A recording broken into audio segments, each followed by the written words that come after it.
This cute lady collapsed in the snow. What this grizzly bear did was shocking. Let us know where you're watching from. If you love my content, consider supporting it with a super thanks. Also, don't forget to like and subscribe. It'll help us to remain in touch with amazing people like you. The wind howled through the snow-covered pines as Naomi Chen pushed forward along the narrow hiking trail. Her bright blue winter coat stood out starkly against the endless white landscape that surrounded her.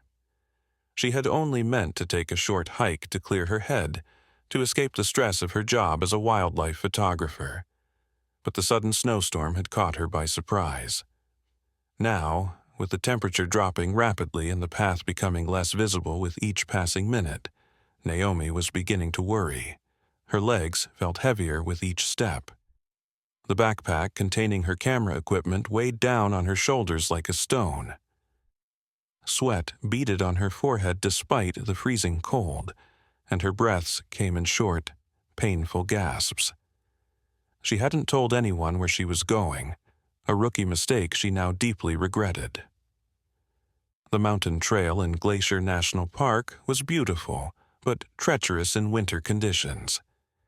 Just a little further, Naomi whispered to herself, her voice immediately swallowed by the wind. I can make it to the ranger station. But her body had other plans. As she trudged up a slight incline, a wave of dizziness washed over her.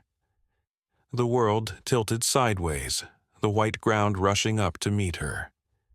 Naomi collapsed face first into the snow, her consciousness flickering like a candle in the wind. Her final thought before darkness took her was that no one would find her in time. What Naomi didn't know was that she wasn't alone in this remote stretch of wilderness. Just beyond the tree line, a massive grizzly bear had been watching her stumbling progress. The creature, a female with thick brown fur frosted with snow, had emerged from her winter lethargy during an unusually warm spell. Now, with the sudden return of winter weather, she was caught between seasons. Not fully hibernating, not fully awake. The bear's keen nose caught Naomi's scent on the wind. Under normal circumstances, the grizzly would have avoided human contact entirely, retreating deeper into the forest. But something about the small figure lying motionless in the snow stirred something in the bear's primitive brain. Perhaps it was curiosity, or perhaps something more complex, a recognition of another living creature in distress. Slowly, cautiously, the grizzly approached. Her massive paws left deep impressions in the fresh snow as she circled the fallen woman. The bear sniffed the air, detecting the faint warmth still emanating from Naomi's body. She nudged the woman's shoulder with her snout, a low rumble escaping her throat. Naomi remained unconscious, her face pale and lips turning a dangerous shade of blue. Snowflakes gathered on her eyelashes and in her dark hair. Her camera lay a few feet away, where it had fallen from her grasp, the expensive lens half buried in white powder. The bear circled once more, then came to a decision. Instead of walking away, or worse, seeing the woman as prey, the grizzly did something extraordinary. She began to dig at the snow around Naomi's body, clearing away the powder that threatened to bury her completely. Then, in a move that defied all wild instinct, the bear lowered her massive body beside the woman, pressing her warm fur against Naomi's cold form. The wind continued to howl, and darkness began to fall across the mountain. The unlikely pair, predator and potential prey, lay together in the gathering gloom, connected by the most basic instinct of all: survival. Hours passed as the storm intensified. The bear's massive body provided a shield against the relentless wind, her fur trapping precious heat that slowly seeped into Naomi's frozen limbs. Without this unexpected source of warmth, Naomi would surely have succumbed to hypothermia within the hour. Snowdrifts formed around them, creating a natural barrier against the worst of the blizzard. As midnight approached, Naomi stirred slightly, her consciousness returning in confused fragments. Her body felt oddly warm despite the snow beneath her. Something heavy pressed against her side, something breathing. Her photographer's instincts told her to remain still, to assess the situation before making any sudden movements. Slowly, carefully, she opened her eyes. The sight that greeted her sent a jolt of pure terror through her body. A massive grizzly bear lay beside her, its enormous head just inches from her own. Every survival instinct screamed at her to run, to fight, to do something, but she remained frozen, not from the cold, but from fear. The bear's eyes were closed, its breathing deep and regular. It hadn't noticed she was awake. Naomi's heart hammered so loudly she was certain it would wake the sleeping giant. Her mind raced through her options, none of them good. She couldn't outrun a grizzly, especially in her weakened state. She had no weapon, no bear spray, nothing to defend herself with. All she could do was lie there and pray that the bear wouldn't suddenly decide she looked like a midnight snack. But as minutes ticked by and her initial panic receded, Naomi realized something strange. She wasn't cold anymore. The bear's body had somehow protected her from the deadly chill that had caused her to collapse. Was it possible that this predator had actually saved her life? The absurdity of the situation almost made her laugh despite her fear. Here she was, a wildlife photographer who had spent years trying to capture images of grizzlies from a safe distance, now cuddled up against one like it was a giant teddy bear. If her colleagues could see her now, they'd never believe it. Suddenly, the bear's eyes flicked open. Naomi's breath caught in her throat as she found herself staring directly into the deep brown eyes of one of nature's most fearsome predators. Time seemed to stop as human and bear regarded each other at point-blank range. What Naomi saw in those eyes surprised her. There was no aggression, no predatory glint, just a calm, almost curious assessment. The bear blinked slowly, as if processing the fact that the human was now awake. Then it let out a low, rumbling sound that Naomi felt reverberating through her entire body. "It's okay," Naomi whispered, surprising herself with her audacity to speak to a wild grizzly. "I'm not going to hurt you." The words were ridiculous. She was hardly in a position to hurt this massive creature, but they seemed to have a calming effect nonetheless. The bear continued to watch her, but made no threatening moves. Emboldened, Naomi attempted to shift her position slightly. Her limbs were stiff and painful, but at least she could move them. That was a good sign. No frostbite had set in yet. As she carefully flexed her fingers, something crackled in her pocket. Her satellite phone. In her panic, she had completely forgotten about it. If she could just reach it without startling the bear. Moving with agonizing slowness, Naomi slipped her hand into her coat pocket. The bear watched, its head tilting slightly in curiosity. Her fingers closed around the device and she carefully withdrew it. The battery was low, only 15% remaining, but it might be enough for one call. She had to make it count. Just as she was about to dial emergency services, a sharp crack echoed through the forest. The bear's head snapped up, its ears swiveling toward the sound. Naomi froze, her finger hovering over the call button. Another crack followed, louder this time. It sounded like a tree branch breaking under heavy weight, or footsteps. The bear rose to its feet in one fluid motion, standing protectively over Naomi. A low growl rumbled from its throat, and Naomi could feel the vibration through the ground beneath her. Something, or someone, was coming through the forest. But was it help or a new threat?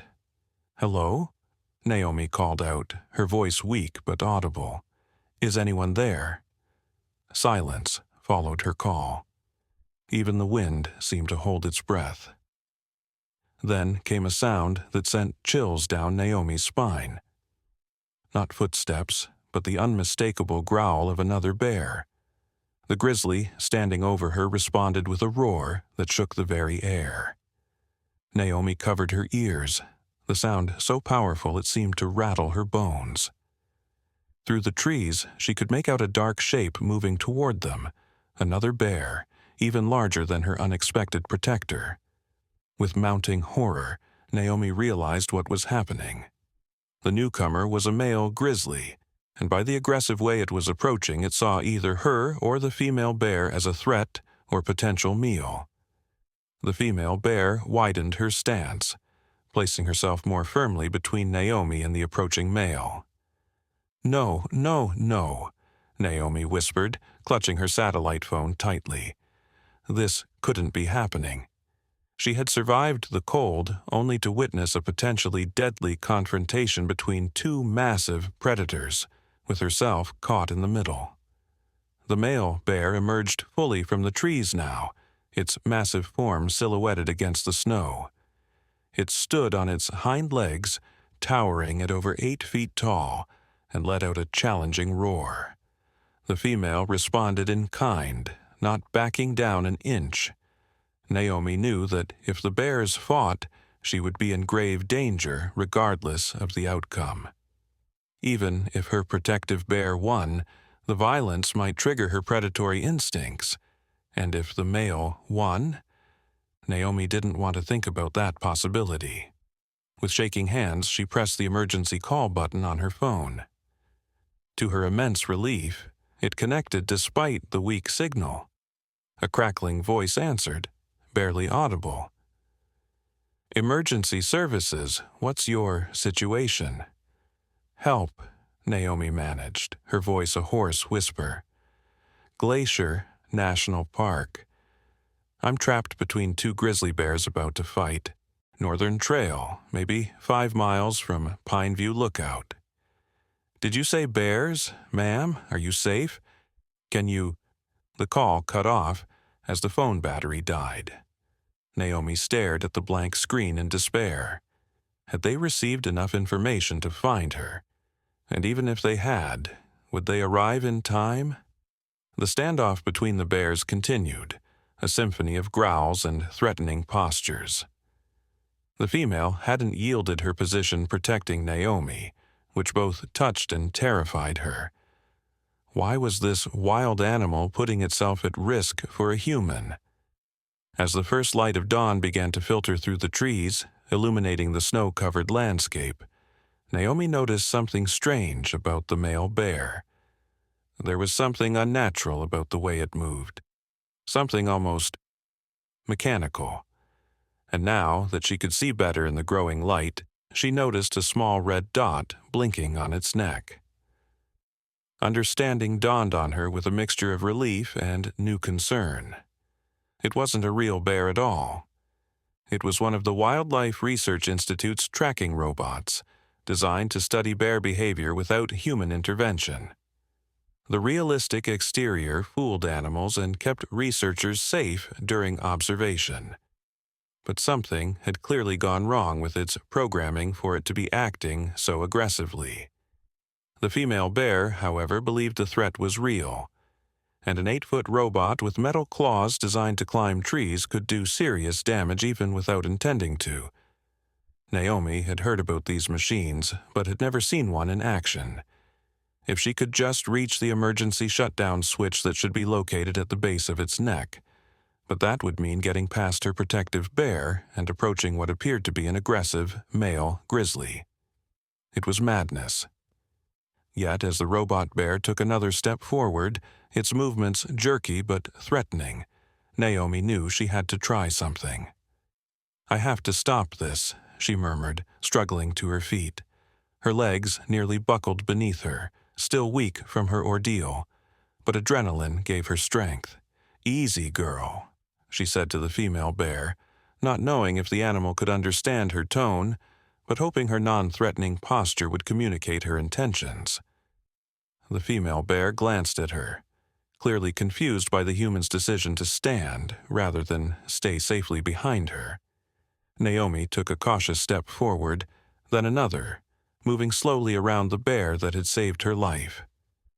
"I know what this is," she called out, both to steady herself and on the off chance that the robot had voice recognition capabilities that might trigger a shutdown. Wildlife Research Institute Bear Tracker, Beta Model, Emergency Stop Protocol.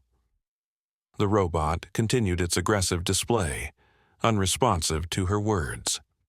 The red light on its neck blinked faster now, perhaps indicating some malfunction. The female bear growled, clearly agitated by Naomi's movement toward the perceived threat. Naomi took another step forward, her hands raised in what she hoped was a non-threatening gesture to her protective bear while keeping her eyes on the robot. Just a few more steps, and she might be able to reach the emergency shutdown button. A sudden crashing sound from the forest to her right made everyone, woman, bear, and robot, freeze.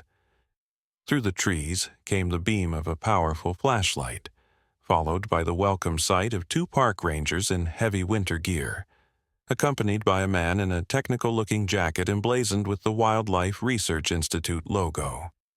"Don't move," one of the rangers called, raising what appeared to be a tranquilizer gun. "Wait!" Naomi shouted back, her voice stronger than she expected. "The female is protecting me. She saved my life. And that other one is your robot. It's malfunctioning." The tech specialist stepped forward, a remote control in his hands. "Model 87B, emergency override, authorization Delta 96. The robot bear immediately powered down, its aggressive posture melting away as it slumped slightly. The female bear, sensing the change, appeared confused but remained protective, staying close to Naomi. "Ma'am, we need you to move away from that bear very slowly," the second ranger said, his tranquilizer gun trained on the female Grizzly. "She won't hurt me," Naomi replied, though she couldn't be certain of this.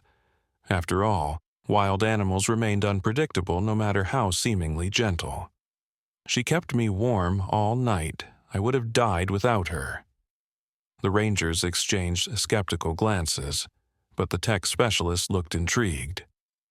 "That's unprecedented behavior," he said. "We've been tracking this female, Subject 247, for 3 years now. She's always been particularly shy around humans. Well, she made an exception for me," Naomi said, feeling a strange bond with the massive creature that still stood protectively nearby. "Please don't hurt her." "We'll need to sedate her for safety," the first ranger said. "But we won't harm her. This is actually an incredible research opportunity. A wild grizzly displaying protective behavior toward a human is practically unheard of." Naomi nodded reluctantly, understanding the necessity but feeling oddly sad about the idea of seeing the bear unconscious. "Just give me a moment," she requested. Turning to the grizzly, she spoke softly, knowing the animal couldn't understand her words but hoping her tone would convey her gratitude. "Thank you for saving my life. I won't forget you." The bear regarded her with those deep, intelligent eyes, and for a moment, Naomi felt as if the creature truly understood her. Then the dart from the tranquilizer gun hit its mark, and the bear let out a confused grunt before gradually lowering itself to the ground as the sedative took effect. As the rangers approached to check on Naomi, she felt tears welling in her eyes, partly from relief at being rescued, but mostly from a profound sense of connection with the wild animal that had defied all natural instincts to protect a human in need. Little did she know, this encounter was only the beginning of a story far more extraordinary than she could have imagined. 3 days later, Naomi sat in the small hospital room in the town of Whitefish, just outside Glacier National Park. The doctors had treated her for moderate hypothermia and dehydration, but overall, she had been incredibly lucky. No frostbite. No permanent damage. The same couldn't be said for her expensive camera equipment, which the rangers had recovered but was likely beyond repair. A knock at the door interrupted her thoughts. Dr. Marcus Whitley entered, a tall man with salt and pepper hair and a weathered face that spoke of years spent outdoors. He'd introduced himself the previous day as the lead biologist for the Glacier National Park Wildlife Research Institute. "How are you feeling today, Miss Chen?" he asked, pulling up a chair beside her bed. "Much better," Naomi replied. "They're talking about discharging me tomorrow." "Good, good." Dr. Whitley nodded, but his expression remained serious. "I've been studying the data from our tracking collar on Subject 247, the female grizzly that protected you.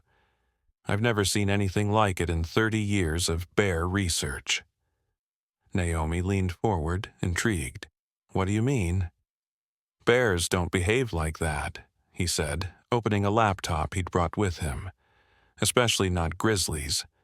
They're solitary by nature, territorial.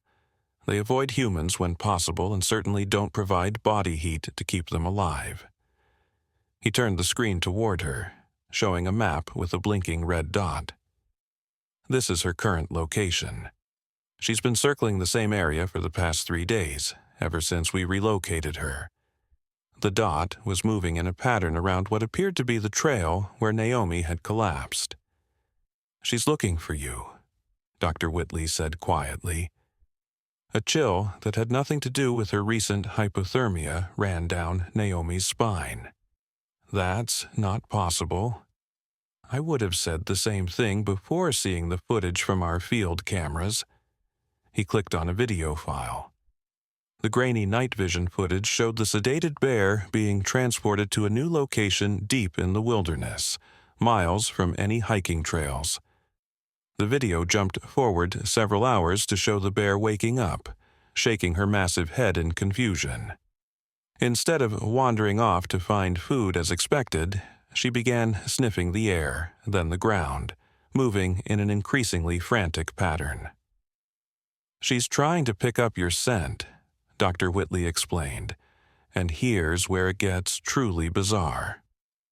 The video showed the bear standing on her hind legs, looking around as if orienting herself, then dropping to all fours and beginning to walk with purpose, directly toward the area where Naomi had been found. "She's traveled 23 miles in 3 days, navigating rough terrain, crossing 2 rivers, all to return to the exact spot where you were. This morning, she was recorded digging in the snow where you lay."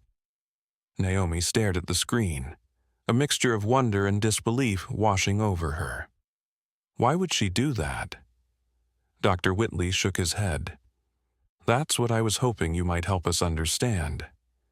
Has anything unusual happened during your previous visits to the park? Any prior encounters with wildlife that seemed atypical?" Naomi thought back to her many photography expeditions in Glacier. "Nothing like this. I've photographed bears from a distance, of course, but always with proper safety protocols. Never had a close encounter until now." The biologist tapped his fingers thoughtfully on the edge of the laptop. "There's something else. The robot bear that malfunctioned. It wasn't a random occurrence. Someone hacked its control systems, deliberately sending it to your location." "What?" Naomi sat up straighter, wincing slightly at the lingering stiffness in her muscles. "Who would do that? And how would they even know where I was? That's what park security is trying to determine." The hack was sophisticated, bounced through multiple servers to hide the origin. He paused, studying her face. "Do you have any enemies, Miss Chen? Anyone who might wish you harm?" The question struck Naomi as absurd until she remembered her most recent photography assignment. "I don't think so, but last month I was documenting illegal logging operations at the edge of protected forest land in Oregon. My photos were used as evidence in a case against Northwest Timber Corporation. They're facing millions in fines. Dr. Whitley's expression darkened.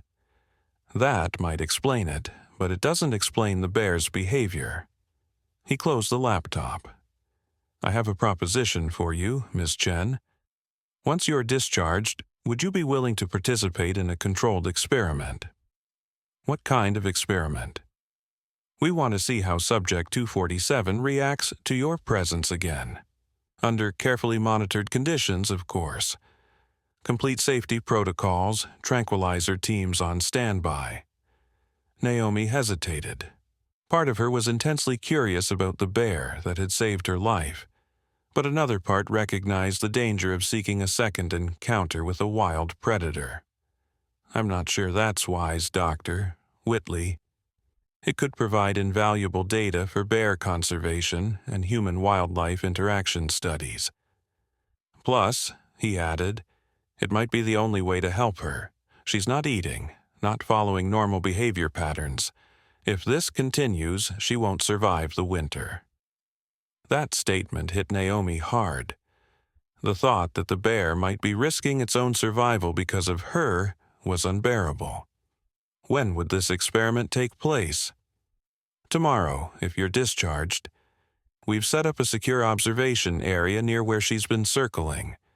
You would be behind reinforced glass, completely safe. Naomi took a deep breath. All right, I'll do it. Dr. Whitley nodded, looking relieved. Thank you, Ms. Chen. This could be groundbreaking research. After he left, Naomi stared out the window at the snow-covered mountains in the distance. What had happened out there between her and that bear? And why would someone try to harm her using a robot designed for wildlife research? The questions swirled in her mind, as unsettled as the snowflakes that had fallen around her during that fateful hike. The next morning, Naomi was discharged with a clean bill of health and strict instructions to avoid strenuous activity for at least a week. Dr. Whitley picked her up in a Wildlife Research Institute SUV, accompanied by a younger woman he introduced as Layla Khoury, a graduate student specializing in ursine behavior. It's an honor to meet you, Ms. Chen, Layla said enthusiastically as they drove toward the park. Your case study is already being discussed in research circles across the country. I'm not sure how I feel about being a case study, Naomi replied with a wry smile. Sorry, Layla looked embarrassed. It's just that nothing like this has been documented before. A grizzly bear providing life-saving warmth to a human? It contradicts everything we know about wild bear behavior. The research facility was a modern building, nestled discreetly among the trees near the park's northern boundary. Inside, a team of scientists and rangers were gathered around monitors displaying various camera feeds from the surrounding forest. Subject 247 is still in the target area, a technician reported as they entered. Vital signs show elevated heart rate but otherwise normal function. Dr. Whitley led Naomi to a room with one wall made entirely of one-way glass, looking out into a small clearing in the forest. She's out there, about 100 yards away. When we are ready, we'll use recorded sounds to draw her to this location. And I just stand here? Naomi asked, suddenly feeling like bait. Exactly. We want to observe her reaction to seeing you again. If she shows any aggressive behavior, you'll be completely safe behind this glass. Naomi nodded, trying to quell the butterflies in her stomach. She wasn't sure what she was more afraid of, that the bear would try to attack her, or that it would show no recognition at all. We're ready when you are, Doctor, Whitley said, giving her shoulder a reassuring squeeze before stepping back to join his team at the monitoring station.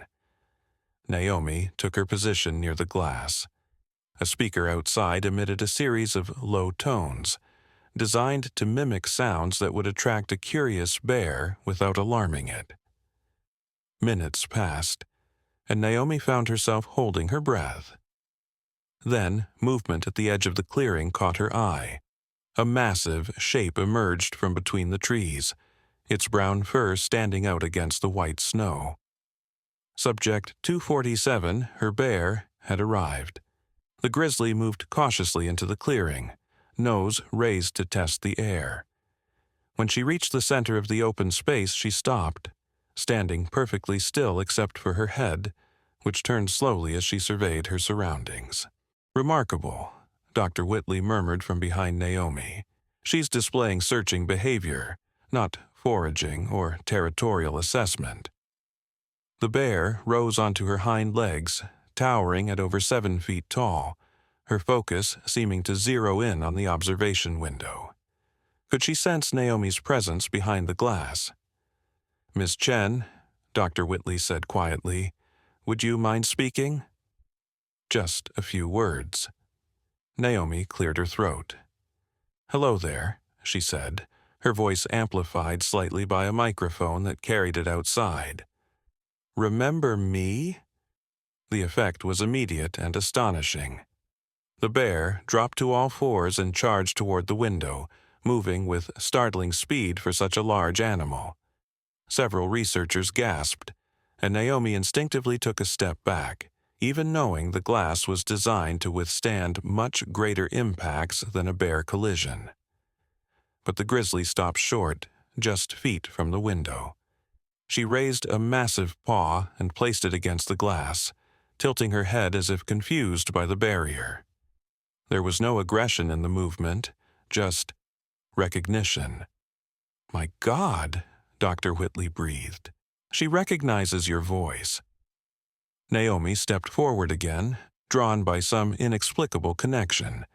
She raised her own hand and placed it against the glass, directly opposite the bear's paw. The size difference was staggering. Her entire hand was dwarfed by a single pad of the bear's paw. "It's okay," she found herself saying. "I'm okay, thanks to you."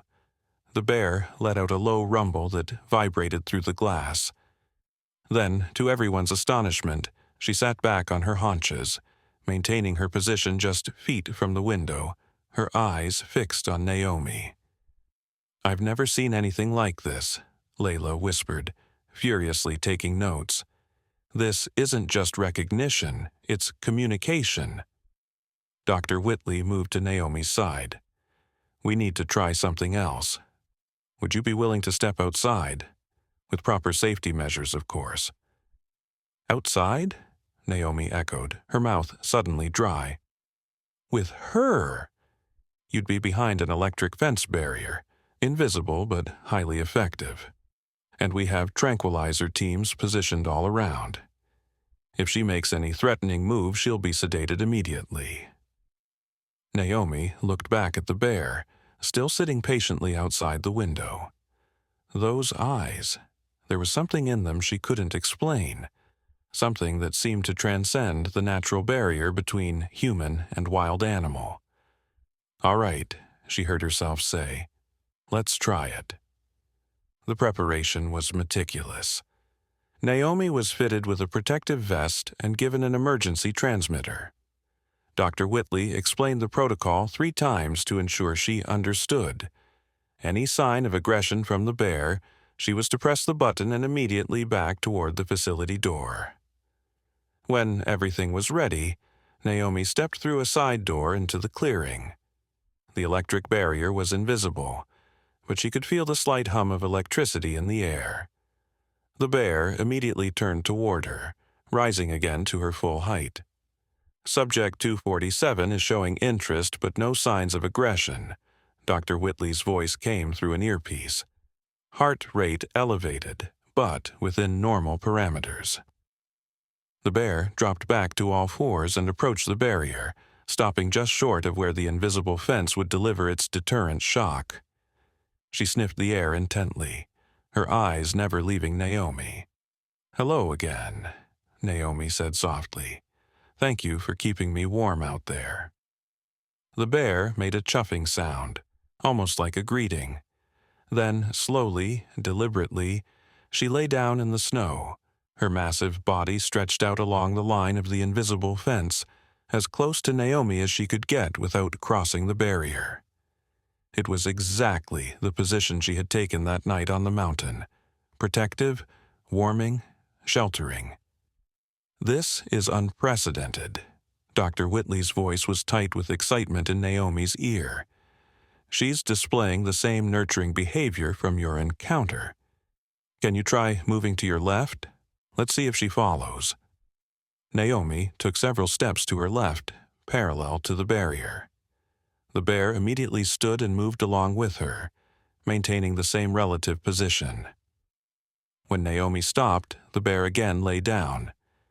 "It's like she's still trying to protect you," Layla's voice chimed in.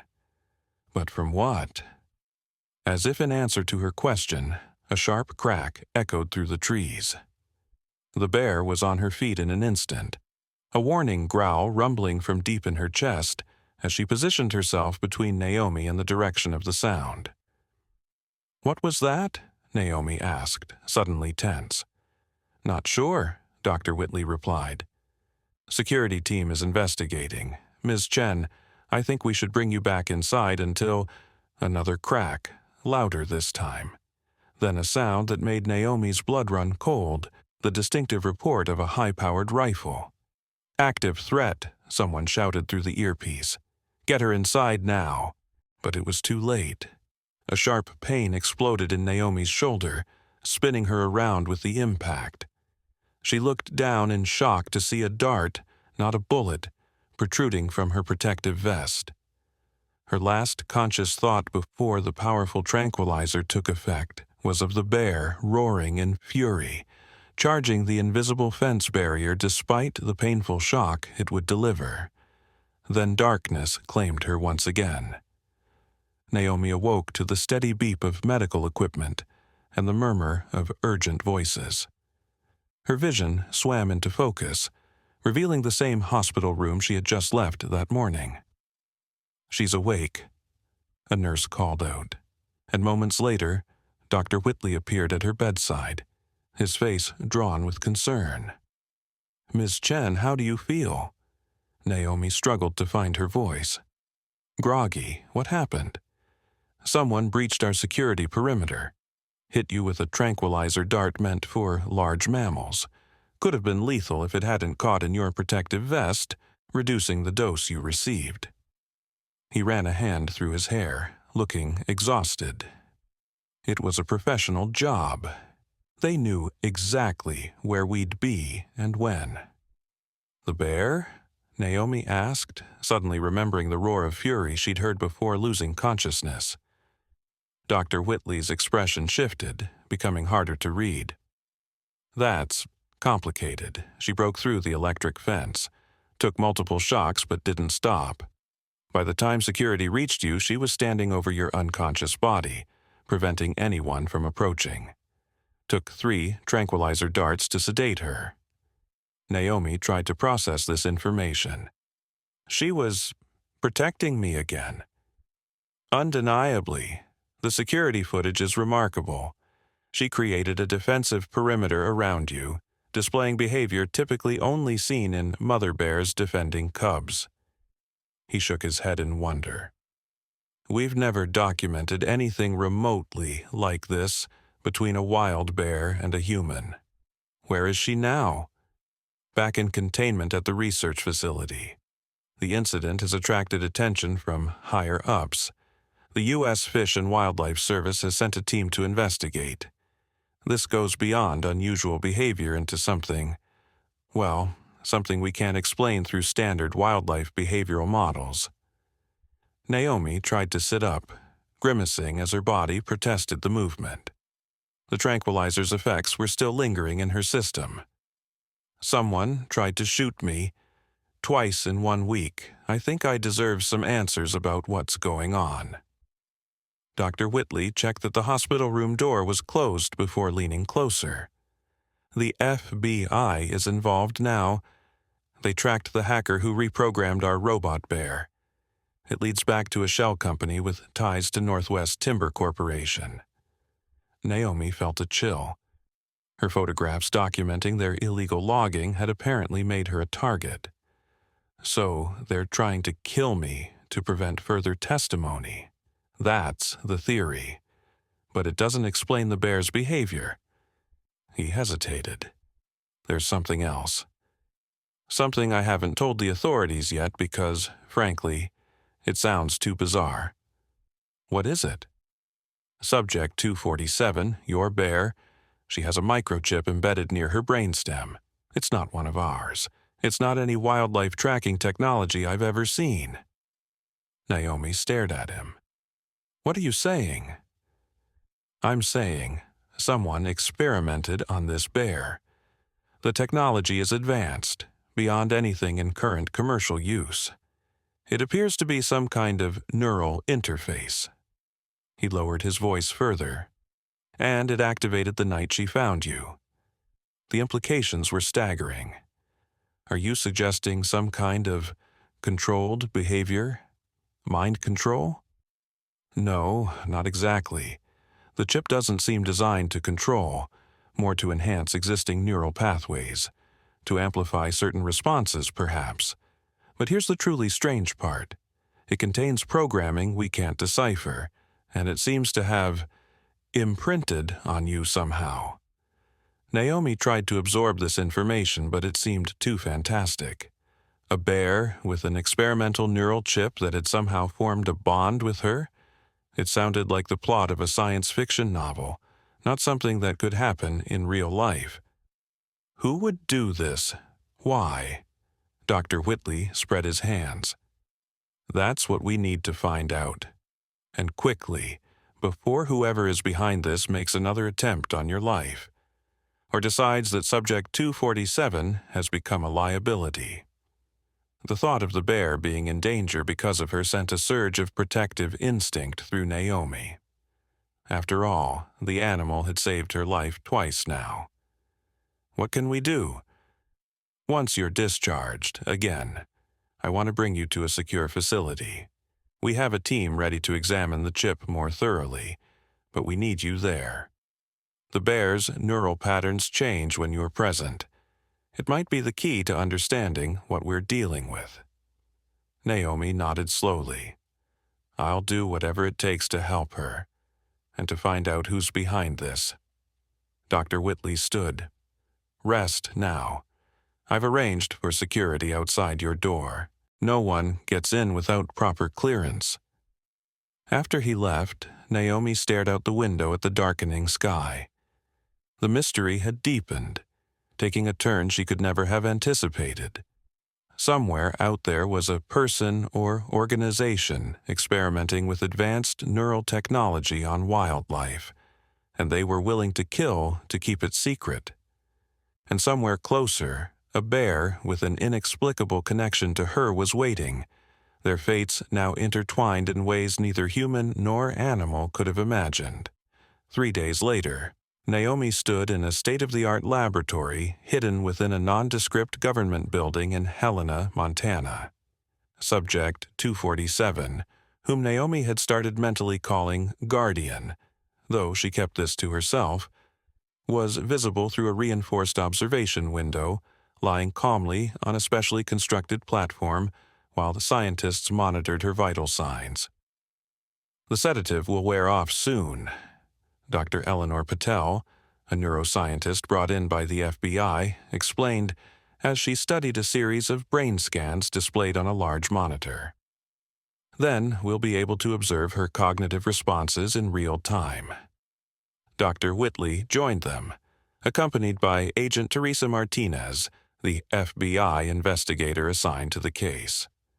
Northwest Timber's CEO and 3 executives were arrested this morning, Martinez informed them. We found evidence linking them to both attacks on Ms. Chen, as well as financial transactions with a biotech firm called Synaptics. Synaptics? Dr. Patel looked up sharply. They were a DARPA contractor until 2 years ago, specialized in neural interface technology for military applications. That tracks with what we're seeing in the implant, a technician called from another workstation. The architecture has similarities to military-grade neural enhancements, but with significant modifications for ursine brain structure. Naomi tried to follow the technical discussion, but much of it went over her head. What she understood clearly, however, was that someone had used Guardian as an unwitting test subject for experimental technology, and that made her blood boil. "Can you remove it?" she asked. "The chip, I mean, is it harming her?" Dr. Patel hesitated. "It's not that simple. The implant has integrated with her neural pathways.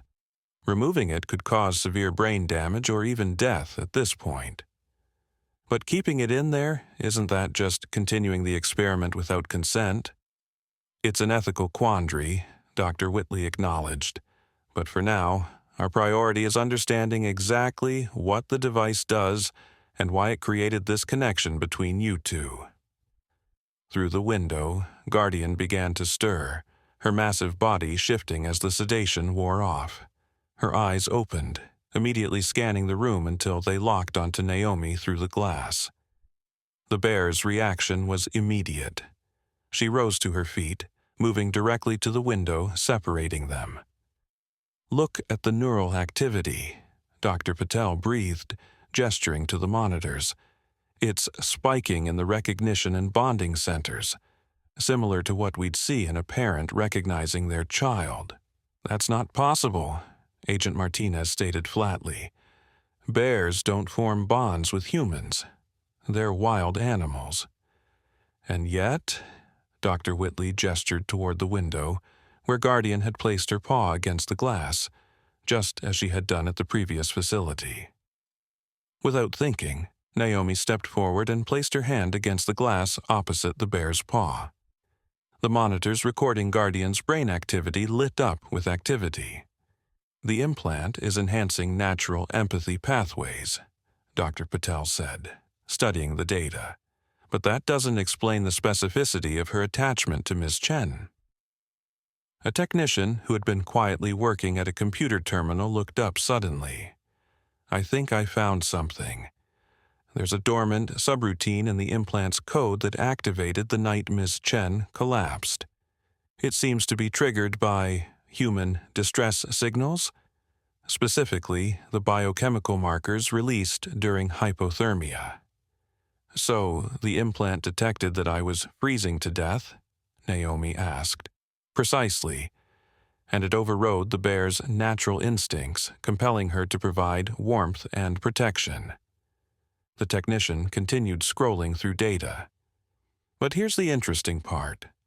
Once activated, the implant established what can only be described as an imprinting protocol. It essentially rewired certain neural pathways to create a permanent protective bond." "They created a guardian animal," Agent Martinez said slowly. "A wild predator programmed to protect humans in distress." Dr. Whitley frowned. "But why? What would be the purpose?"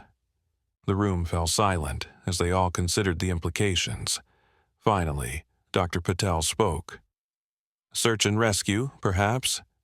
Imagine wilderness rescuers with bear companions who could reach victims in terrain too dangerous for humans, provide warmth in extreme conditions.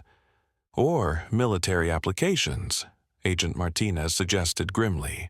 "Bears trained to protect downed pilots behind enemy lines, or to defend specific personnel in remote locations." Naomi looked at Guardian, still standing patiently at the window, her eyes fixed on Naomi with what could only be described as devotion. "So, what happens now? To her, I mean." "That's being debated at levels well above mine," Agent Martinez admitted. "The technology is classified, the ethics unprecedented. For now, she'll remain in protective custody while the investigation continues." "And what about me?" Naomi asked. "Am I still in danger?" "We believe we've identified all parties involved in the attacks, but we can't be certain. I'd recommend remaining under protection until the case is closed." Dr. Whitley cleared his throat. "There's another consideration. The bond works both ways. Separating them completely could have negative effects on the bear's health and behavior. Are you suggesting Ms. Chen should, what? Keep a grizzly bear as a pet? Agent Martinez asked incredulously. No, of course not. But perhaps a controlled interaction protocol. Regular visits to maintain the bond while we study the long-term effects of the implant. Naomi found herself nodding. I'd be willing to do that. She saved my life twice. I owe her that much.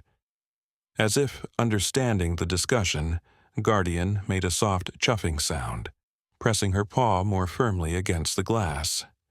The monitors showed another spike in her neural activity. I think, Dr. Patel said quietly, we are witnessing something truly extraordinary here. A bridge between species created by technology, yes, but sustained by something much more fundamental. Whatever Synaptics intended, they've created a connection that goes beyond their programming. Naomi met Guardian's eyes through the glass. Despite everything that had happened, the danger, the confusion, the unwanted spotlight, she felt an undeniable bond with this magnificent creature. A bond that transcended the natural order and opened questions about the very nature of connection between species. In that moment, standing before the bear that had twice risked her life to save Naomi's, she made a silent promise. Whatever happened next, she would ensure Guardian's protection, just as Guardian had protected her.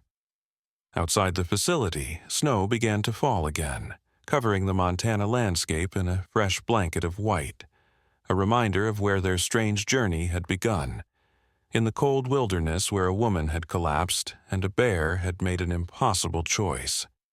2 weeks later, Naomi sat in a small cabin on the outskirts of the research facility, a mug of a hot coffee warming her hands as she stared out at the pristine, snow-covered forest.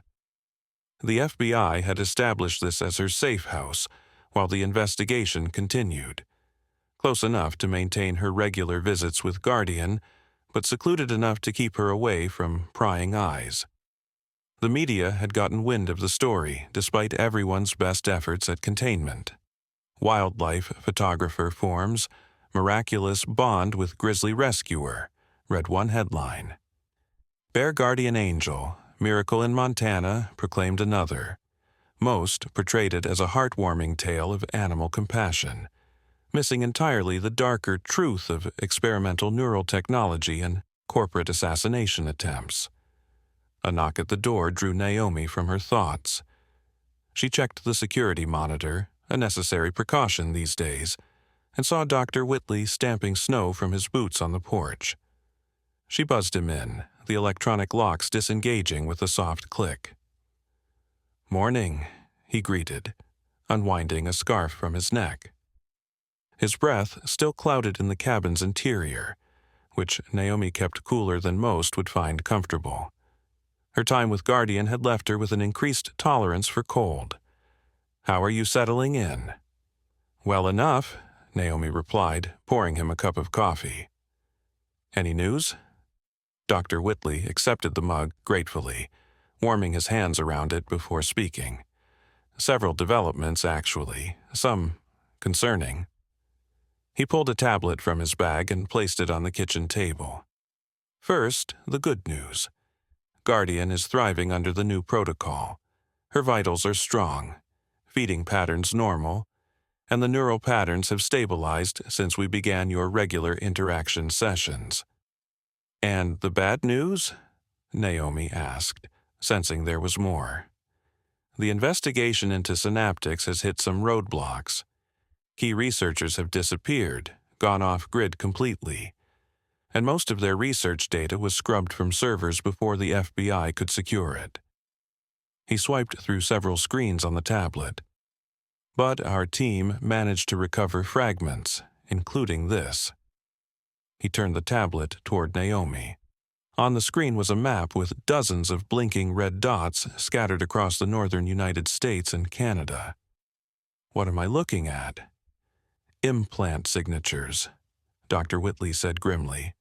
"Guardian isn't the only bear they've chipped.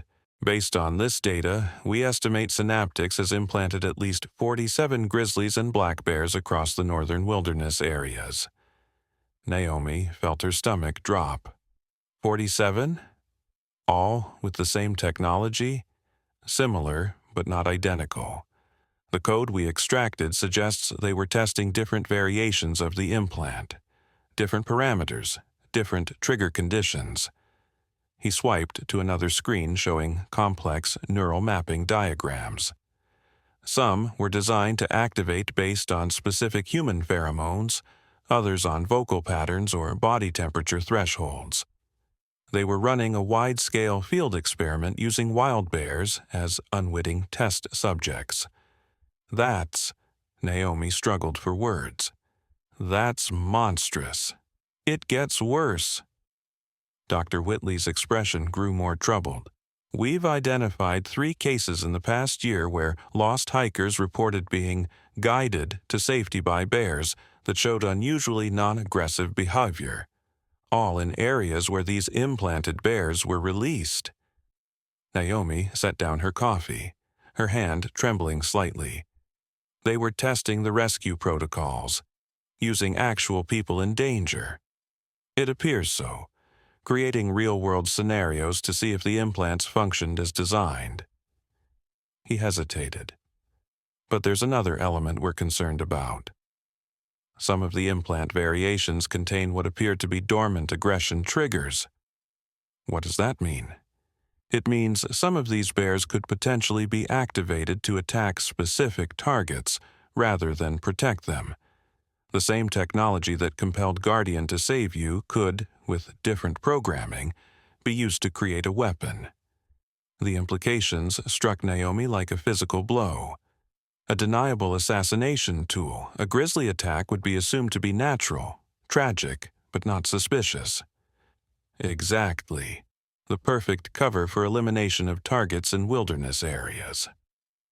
Dr. Whitley ran a hand through his hair, a gesture Naomi had come to recognize as a sign of his deep agitation. We're working with wildlife services across multiple states and Canada to locate and contain the implanted bears, but it's slow going. These are vast wilderness areas and winter's making tracking difficult. Naomi stood, pacing across the cabin's small living area. How does this connect to Northwest Timber? Were they just trying to silence me about the logging?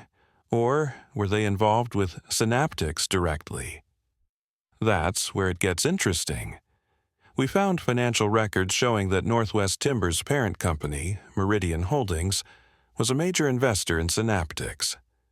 So your photographs didn't just threaten their logging operations. They potentially threatened to expose this entire experimental program if investigations dug too deeply into their corporate structure. Naomi stopped at the window, looking out at the snow-covered forest. Somewhere out there were bears carrying unwanted technology in their brains, technology that could override their natural instincts and behaviors. The violation of it made her chest tight with anger. What about Guardian? Is she still in danger? We've secured her in a specialized containment facility. Her implant appears to be stable, without the aggression triggers we've identified in some of the others. He paused. But there's something else you should know. The imprinting process, the bond she formed with you, it's stronger than we initially understood. Dr. Patel's latest scans show that the neural pathways are continuing to develop and strengthen, even beyond the implant's designed parameters. Meaning what, exactly? Meaning that whatever Synaptics engineered, it's evolving. The connection between you two is becoming more complex, more integrated than they likely intended. He looked at her carefully. Have you noticed anything unusual? Changes in your own behavior or perceptions? The question caught Naomi off guard. She'd been so focused on Guardian's well-being that she hadn't really considered changes within herself. But now that he mentioned it, I've been having dreams, she admitted quietly. Vivid ones. I'm moving through the forest on all fours, smelling things I've never smelled before, seeing in ways that don't seem human. Dr. Whitley's expression tightened with concern. How long has this been happening? Since about a week after the first encounter. I thought it was just psychological, trauma-induced dreams or something, but they're becoming more frequent, more detailed. She wrapped her arms around herself. Last night, I dreamed I was catching fish in a stream with paws. I could taste the raw fish, feel the cold water on my fur. It felt completely real. Dr. Whitley was already typing notes into his tablet. This is unprecedented. The implant shouldn't have any mechanism to create a reverse connection. There's nothing physically linking you to Guardian. Unless there is, Naomi said slowly, a new thought occurring to her. The tranquilizer dart that hit me during the second attack, you said it was meant for large mammals. What if it contained something more than just sedatives? Dr. Whitley looked up sharply. Nanotechnology? It's possible, but that would be decades beyond current commercial capabilities. So is neural implant technology that can create cross-species bonding, Naomi pointed out. We need to have my blood tested again, more thoroughly this time. I'll arrange it immediately. He stood, already reaching for his phone. In the meantime, I want you to document these dreams, every detail you can remember. And if you experience anything else unusual, sensory changes, instincts that don't feel like your own, report it right away. After Dr. Whitley left, Naomi returned to the window, watching as fresh snow continued to fall, blanketing the world in quiet white. She closed her eyes, and for a brief moment she could swear she smelled not just the snow, but the individual scents of pine, deer that had passed through the yard hours ago, the distant musk of a fox, all impossibly distinct, impossibly clear. When she opened her eyes, the sensation faded, but a certainty remained. Something was happening to her, something that transcended the normal boundaries between human and animal consciousness. And somewhere, in a secure facility nearby, a bear named Guardian was perhaps experiencing the same bewildering transformation from the opposite direction.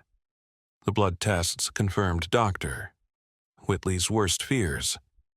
Microscopic biotech particles were found in Naomi's bloodstream, advanced technology designed to create a reciprocal neural interface with Guardian's implant. The tranquilizer dart had indeed contained more than sedatives. It had delivered a payload of experimental nanotechnology directly into her system. It's elegant in a disturbing way, Dr. Patel explained during an emergency meeting at the research facility. The nanoparticles have attached themselves to specific neurons in your brain, creating a wireless bridge to Guardian's implant. It's like they've established a rudimentary shared consciousness. Naomi sat in stunned silence, trying to process the implications. Can you remove them? Dr. Patel shook her head. Not without risking significant neural damage. These particles have integrated with your brain structure. They're part of you now, just as the implant is part of Guardian. Agent Martinez, who had been quietly listening, finally spoke. This was intentional then. Not an assassination attempt at all, but the next phase of the experiment. It appears so, Doctor. Whitley agreed. They weren't trying to kill Miss Chen. They were making her the first human subject in a two-way cross-species neural connection experiment. But why me? Naomi asked, the question that had been haunting her for weeks now, finally giving voice to itself. Why not use one of their own researchers? Plausible deniability, perhaps, Agent Martinez suggested. If something went catastrophically wrong, you'd be seen as an innocent victim of a bear attack or wilderness accident, not connected to their research. Or, Dr. Patel offered an alternative theory. They needed someone with a specific neural profile. Your brain chemistry might have certain characteristics that made you an ideal candidate for this connection. That thought chilled Naomi even more than the idea of being a random target. The notion that something in her innate biology had made her suitable for this experiment felt like an even deeper violation. "So, what happens now?" she asked. "Will these dreams and sensory experiences get stronger?" Dr. Patel looked troubled. "Based on the progression we're seeing, yes. The neural bridge is strengthening. You'll likely experience more vivid crossover effects. Sensory perceptions, emotional states, possibly even instinctual drives from Guardian's consciousness." "And what about her? Is she experiencing human thoughts? My memories?" "The evidence suggests she is. Her brain scans show activation in regions not typically active in Ursine cognition, areas analogous to those associated with abstract thinking and complex emotional processing in humans. She's exhibiting behaviors that indicate a growing comprehension of human concepts." Agent Martinez leaned forward. "This is becoming a matter of national security. If Synaptics has developed technology that allows cross-species consciousness sharing, the implications extend far beyond search and rescue applications." Naomi understood the implications all too well. Military applications, espionage. The ability to place human consciousness partially within animal bodies could revolutionize warfare and surveillance in ways that seemed pulled from science fiction. "I need to see her," Naomi said suddenly. "Not through glass. Directly." Ao, the scientists exchanged concerned glances. "That would be extremely risky," Dr. Whitley cautioned. "Despite the bond, she's still a wild predator with enormous physical strength." "The bond is precisely why it would work," Naomi insisted. "I can feel it. She won't harm me. And if we want to understand what's happening to both of us, we need to allow the connection to establish fully under controlled conditions." After much debate and preparation, a secure interaction space was arranged. Unlike previous observation areas with barriers, this was an open room with reinforced walls and multiple emergency exits, but no physical separation between human and bear. Tranquilizer teams stood ready behind one-way glass, prepared to intervene at the first sign of danger. Naomi stood in the center of the room, her heart pounding, but her resolve firm. A heavy door on the opposite wall slid open, and Guardian padded into the space, her massive form moving with surprising grace for a creature of such size. The bear stopped several yards from Naomi, lifting her head to scent the air. Their eyes met, and Naomi felt a jolt of recognition that went beyond normal perception. It was as if some part of her consciousness existed behind those brown eyes, just as some essence of the bear now resided within her own mind. "Hello, Guardian," she said softly. The bear made a low chuffing sound, then did something that caused gasps from the observation team. She lowered her massive body to the ground in a submissive posture, head down, a clear signal of non-aggression and recognition of Naomi's presence. Slowly, telegraphing each movement, Naomi approached. When she was just an arm's length away, she stopped, extended her hand, and waited. Guardian raised her head and gently, with incredible control of her massive muzzle, pressed her nose against Naomi's palm. The contact sent a cascade of sensations through Naomi's mind. Not just physical touch, but flashes of perception that weren't her own. The sharp clarity of sense, the awareness of every subtle air current in the room, the heightened sensitivity to vibrations through the floor. For a moment, she experienced the world through Guardian's senses, a rich tapestry of information humans could barely comprehend. And in that same moment she felt Guardian processing human concepts, abstract understanding of safety, connection, the complex web of human relationships that had brought them to this point. The bear was grappling with ideas far beyond normal ursine cognition, stretching her mind into new territories of understanding. "They're communicating on a neural level," Dr. Patel whispered in the observation room.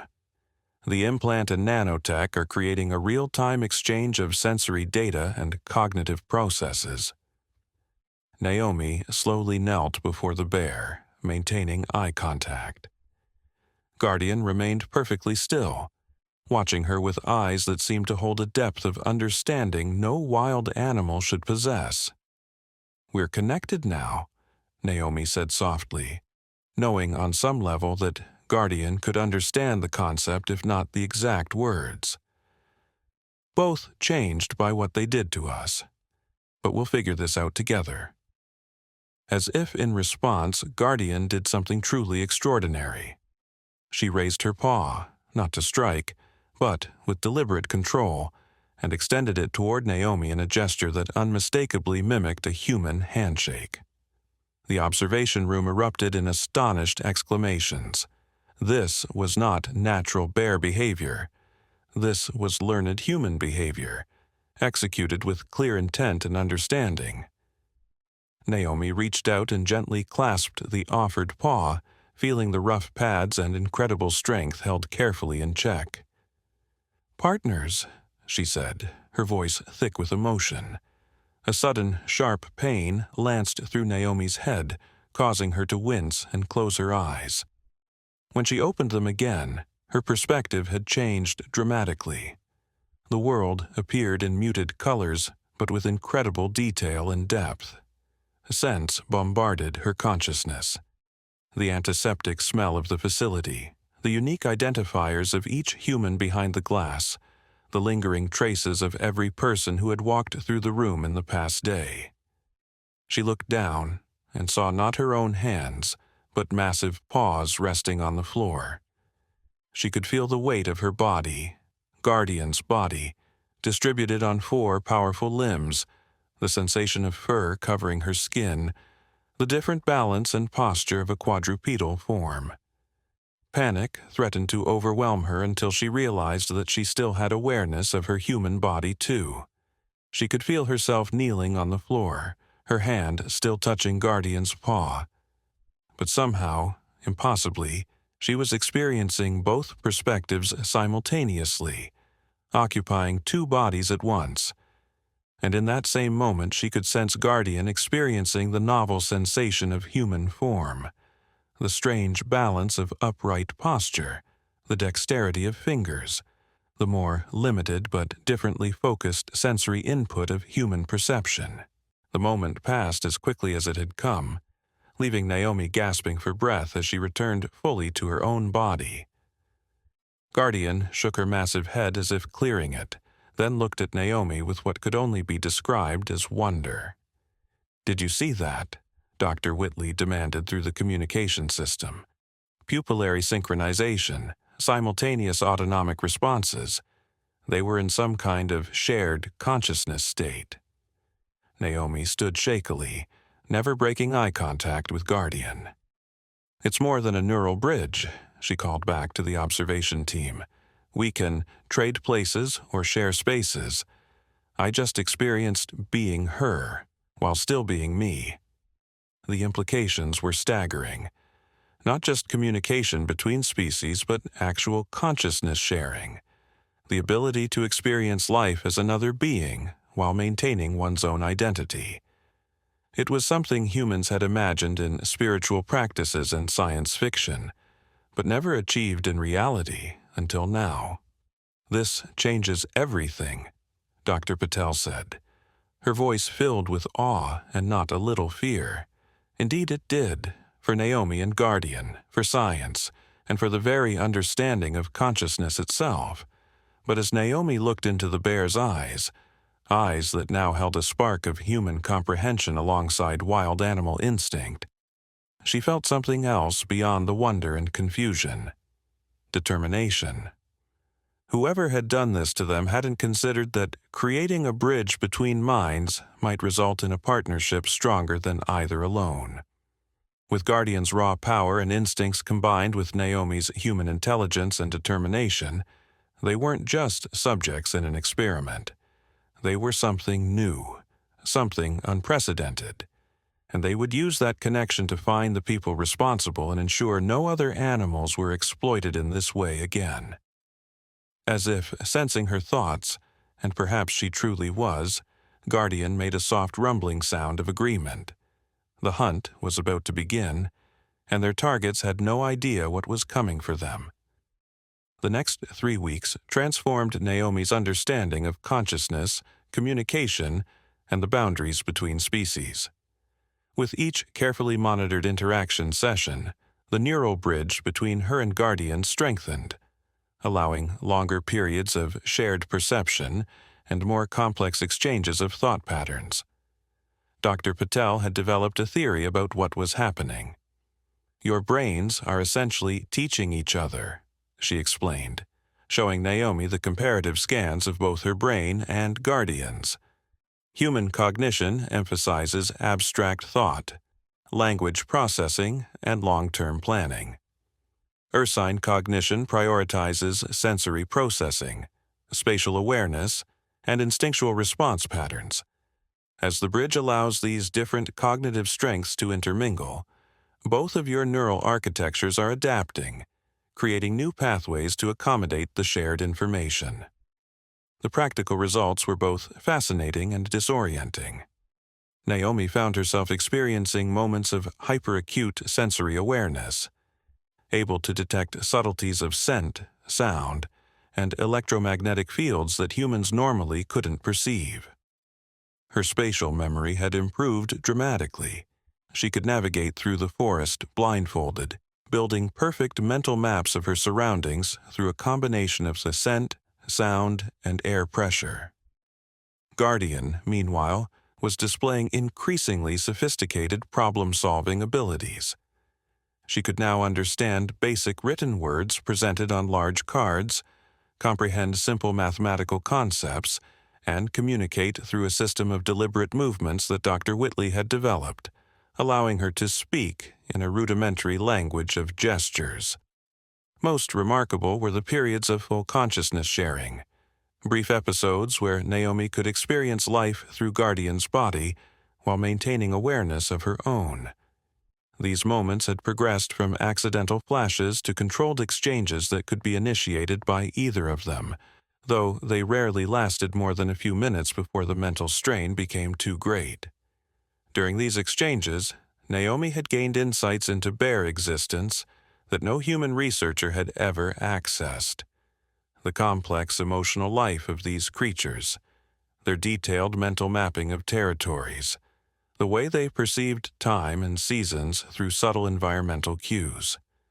Guardian, in turn, had begun to grasp human concepts like technology, social structures, and even the abstract notion of law and justice.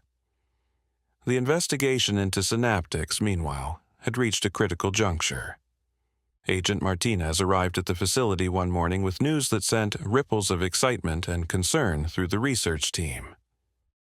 "We've located Dr. Eleanor Voss," she announced, referencing the lead scientist behind the neural implant program who had disappeared when the FBI began investigating. "She's at a remote compound in northern Idaho, along with several other synaptics researchers and what appears to be a new laboratory facility." "Are you planning a raid?" Dr. Whitley asked. "Not yet. We need more intelligence about what's happening inside that compound. Satellite imagery shows heavy security, and we believe they may have more test subjects, both animal and possibly human, on site." She turned to Naomi. "That's where you and Guardian might be able to help." "How?" Naomi asked, though she already suspected what the agent would propose. "The compound is surrounded by wilderness, perfect bear habitat. If Guardian could approach the facility while you maintain your neural connection, you might be able to gather intelligence without alerting their security systems." Dr. Patel immediately objected. That would require Naomi to maintain a consciousness-sharing state for an extended period, much longer than they've managed so far. The neurological strain could be dangerous. And what about Guardian? Naomi added. She'd be at risk of capture or worse if they detected her. Guardian has a significant advantage, Agent Martinez pointed out. She looks like any other Grizzly from the outside.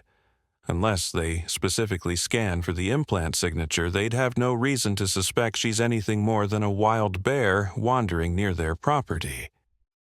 After much discussion, a compromise was reached. They would attempt a limited reconnaissance mission, with Guardian approaching the compound's perimeter but not entering the actual facility grounds. Naomi would maintain the shared consciousness state from a secure location several miles away, where an FBI team could monitor her vital signs and brain activity. The preparation took days. Naomi and Guardian practiced extending their shared consciousness periods, gradually building up their endurance. Dr. Patel developed a cocktail of neural stabilizers that would help Naomi's brain handle the strain of prolonged dual awareness.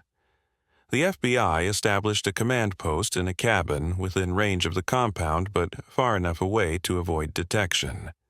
When the day arrived, Naomi felt a mixture of determination and apprehension as she settled into a specially designed reclining chair in the cabin's main room. Electrodes were attached to her head to monitor her brain activity, and an IV was inserted to deliver Dr. Patel's stabilizing compounds if needed. Remember, Dr. Whitley cautioned, at the first sign of neural distress, we pull you out, mission incomplete or not, your safety comes first. Naomi nodded, then closed her eyes and focused on the now familiar mental pathway that led to Guardian. The bear was waiting in a transport cage nearby, ready to be released into the forest once the connection was established. The sensation began as it always did, a stretching feeling, as if her consciousness was being gently pulled in two directions at once.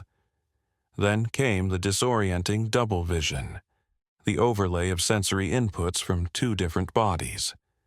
She could feel her human form sitting in the chair, the cool electrodes on her skin, the sound of equipment humming in the background.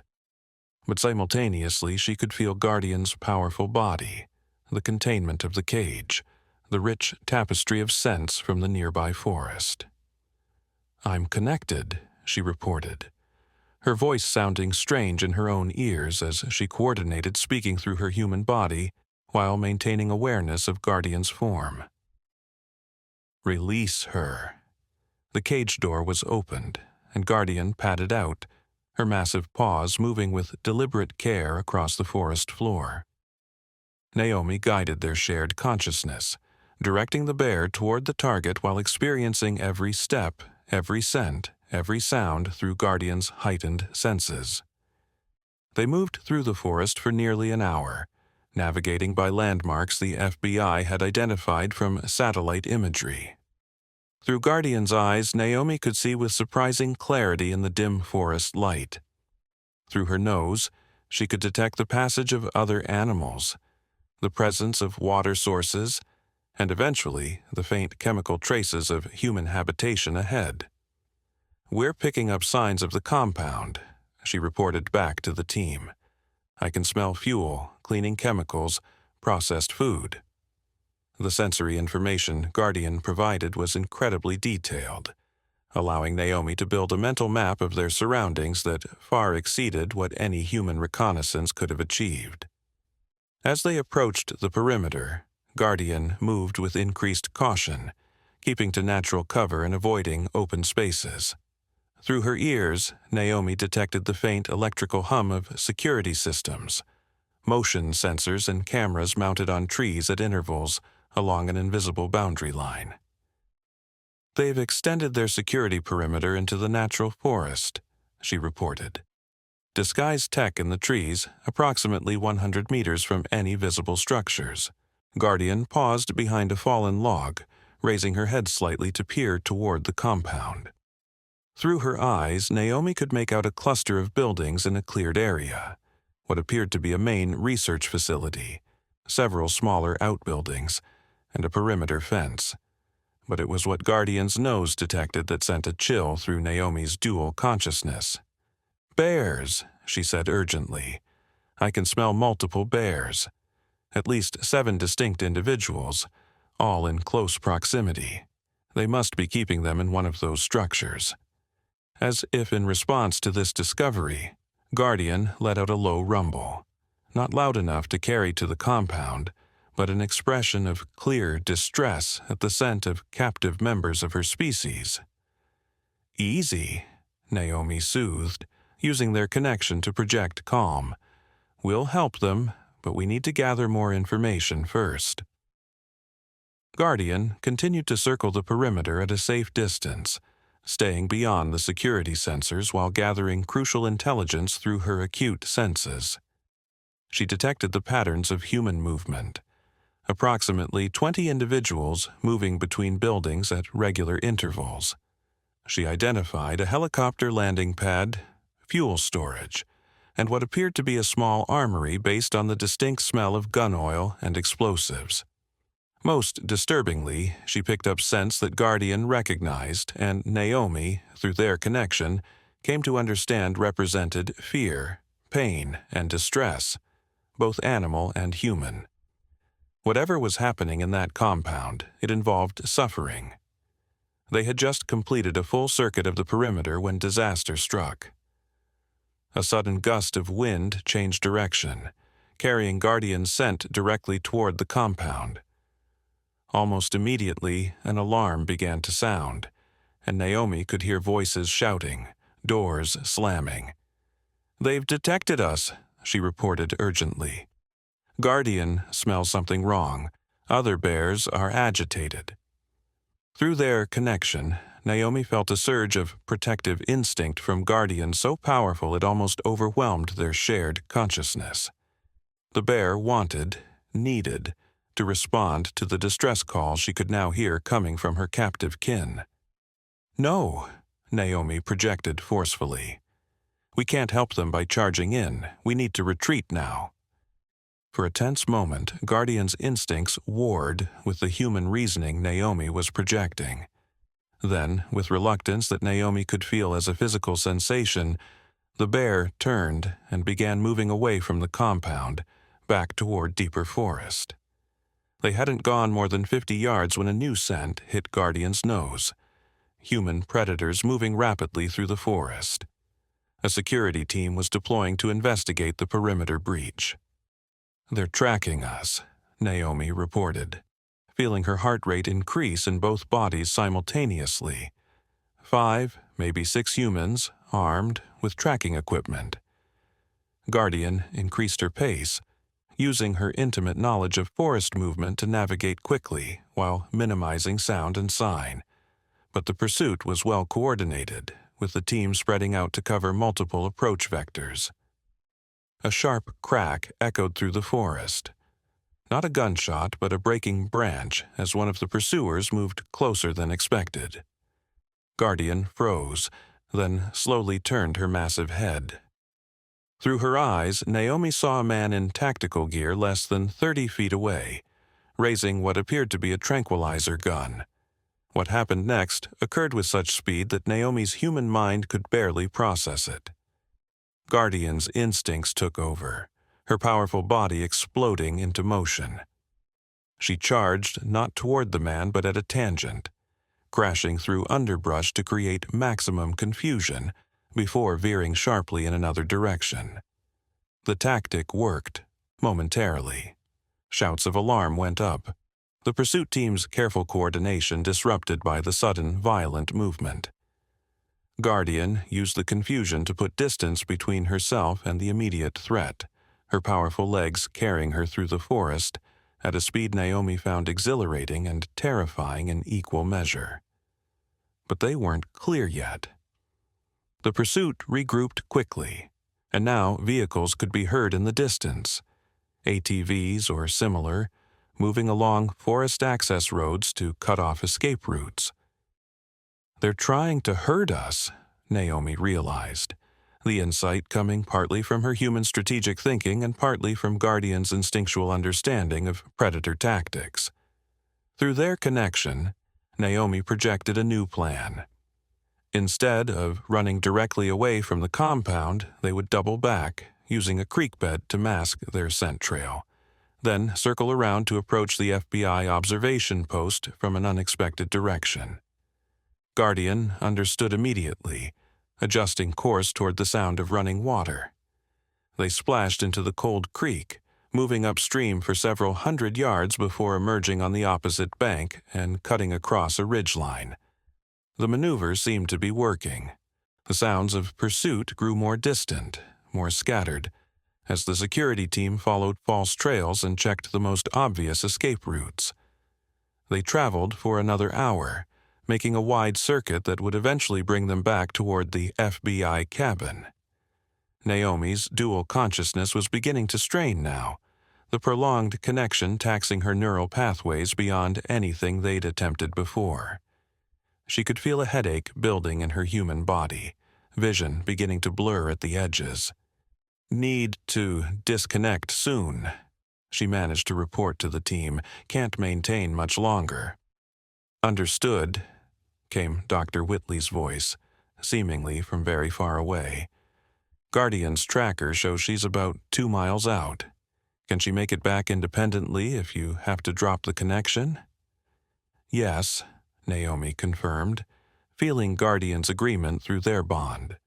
The bear had memorized the route and could find her way back to the cabin without Naomi's guidance if necessary. They were less than a mile from safety when Guardian suddenly stopped, her nose working furiously as she detected a new scent on the wind. Through their connection, Naomi picked up the signal, human but not part of the security team. A single individual hiding in the forest ahead. Before Naomi could fully process this information, a figure stepped out from behind a tree directly in their path. A woman in her 50s, with short gray hair and the stern bearing of someone accustomed to authority, wearing hiking clothes that seemed incongruous with the wilderness setting. Guardian growled low in her throat, recognizing the scent signature from somewhere, a memory Naomi couldn't quite access through their connection. The woman raised her hand slowly, showing she was unarmed. "Subject 247, she said calmly, addressing Guardian directly. "And Miss Chen, whom I assume is listening through their remarkable neural connection. I am Dr. Eleanor Voss, and I believe we need to talk." The lead scientist behind the entire neural implant program was standing before them, alone and apparently defenseless in the forest. Through their connection, Naomi felt Guardian's confusion and wariness mirroring her own. "I know you have no reason to trust me," Dr. Voss continued, "but what's happening at that compound has gone far beyond what I ever intended. The program has been corrupted, weaponized in ways I never approved." She took a small step forward. "I have critical information about the implants, about what they're planning, about how to shut it all down, but I need your help." Guardian remained motionless, a living wall of fur and muscle between the scientist and the path to safety. Through their connection, Naomi weighed their options. This could be a trap, or it could be their best chance to end the program that had violated both of them. The strain of maintaining the neural bridge was becoming too great. Naomi's vision was tunneling, her grasp on Guardian's consciousness slipping. With her last moment of shared awareness, she projected a decision to Guardian, a compromise between caution and opportunity. Then the connection broke, and Naomi snapped back fully into her human body, gasping as the electrodes registered the neural separation event. She slumped in the chair, exhausted beyond measure, as Dr. Whitley and Agent Martinez rushed to her side. "Guardian," she managed to say through dry lips. "She's bringing someone in." An hour later, Dr. Eleanor Voss sat handcuffed in the FBI cabin's main room, while Guardian lay outside on the porch, refusing to move more than a few feet from the building.